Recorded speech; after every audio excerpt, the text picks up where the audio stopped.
Okay, so we're up here at the shop today. We're gonna work on the boat, and what we're gonna do is pull this outdrive off and then pull the engine out. The engine is taken apart. I took a little bit apart because I've never pulled a boat engine before, so I wasn't sure exactly what I had to do back there, but it turns out if you pull the outdrive off, that's pretty much all you gotta do. You can leave the bell housing still intact and then just pull a couple of bolts and the whole thing lifts out of there. The head is off because that's how we discovered the cracks in it. I got the boat for super cheap, and we tried to fire it up, and it kept really trying really hard to fire, and then we pulled the valve cover off and realized that the 4 valves for the 2 middle cylinders were stuck down, so we're like, oh, they're just rusted and frozen shut, and then we found a big old crack in there, big old crack there. This is going to be the donor engine, which it needs rebuilt, but it's not cracked, so we're going to do it the cheap way, and some of you may not like it, but we're going to take a bunch of parts out of that engine and throw them in there, and if I get a year out of it, I get a year out of it. So, but if you pull the outdrive off, which is 3 bolts on this side, 3 bolts on this side, this bolt right here, then that pops off and the whole drive shaft comes out with it. And then you can see back here that gap right there, the drive shaft's going through. You just pull these 2 bolts and then pull the 2 bolts at the front. The whole thing will lift out of there. I already have pretty much everything else disconnected, a few little things here and there, but yeah, so we're going to do that today. We're going to chain it to that big old glue lamp up there on the ceiling. Should be enough to hold it because it's got no fluids or anything in it. The head's already off. It's a 4-cylinder, so it's pretty light. And we've hung entire snowmobiles just off of this bar here, so should be all right. I would use my engine hoist, but I'm pretty sure that it wouldn't get high enough, which is a common problem. I could probably make it get high enough, but I think it'd just be more of a pain than it's worth.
Okay guys, I got the outdrive off.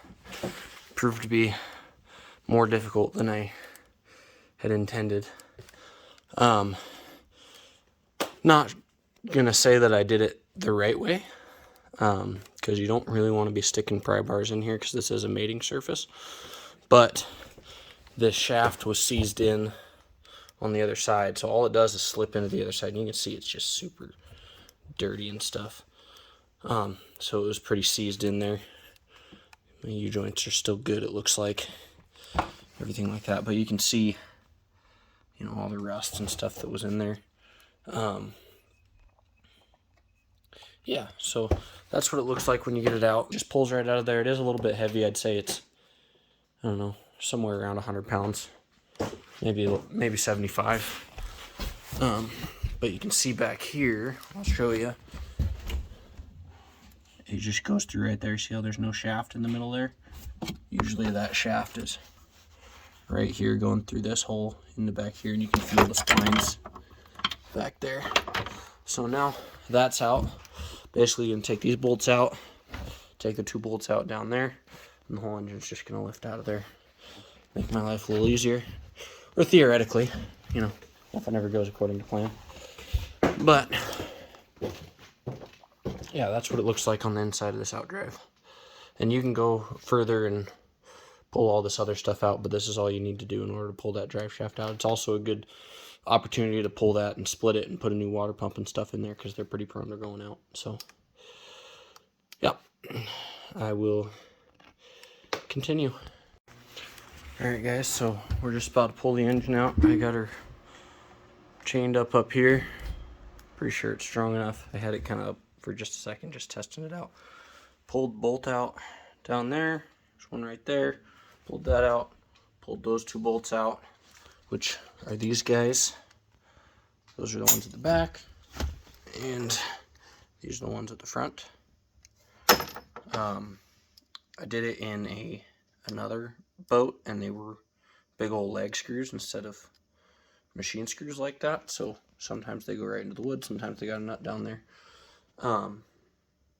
Guess it depends on what kind of boat you have. So now I'm going to lift this out of here, and I don't think there's anything left to disconnect, but I guess we're going to find out.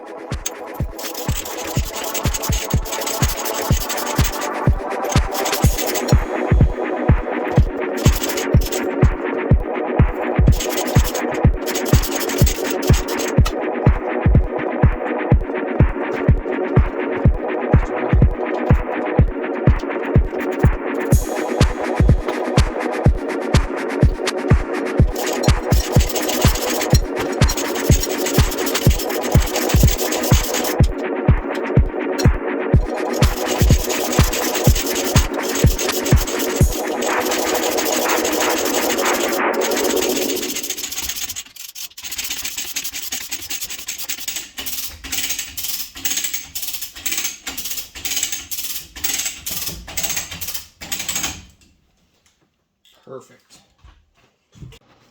All right, so we got it up and out of here. It's higher than the back, and what I could do is tilt the boat back a little bit if I had to get it up a little higher. I could have made that chain a little bit tighter too and gotten me a little bit higher, but worked out perfect. You can see in here, here's an inside view of those 2 bolts up there, 2 bolts back here. You can see too on this bell housing, it could have had some bolts down here. It's got some holes for them, so watch out for that. But that's what the bell housing looks like. This is a crack in the block. Comes all the way down right there.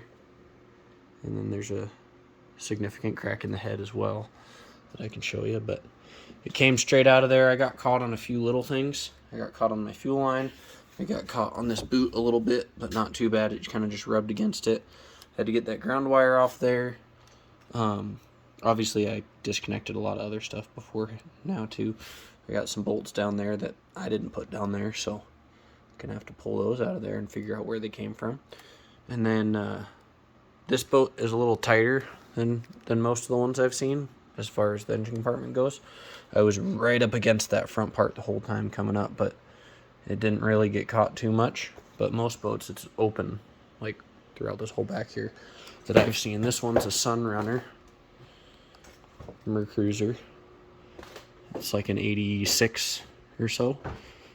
But yeah, so I'm gonna clean out the inside, get everything out of there, and clean all my tools out, and this is gonna get put outside until the engine's done, and then I'll go through in there and, you know, do some thorough more cleaning and wiring and whatnot, and put the outdrive back on once the motor's in. And yeah, there we go.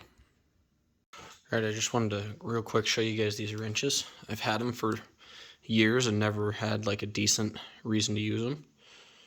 But if you notice, it's got like a little prong there, and it's because they're ratcheting box ends.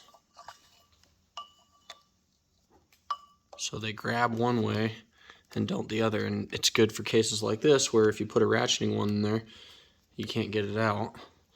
So you can get it loose with the open-ended one. And it still ratchets. See, I'll do it again. Let's see if I can get a little closer with it. Let's see.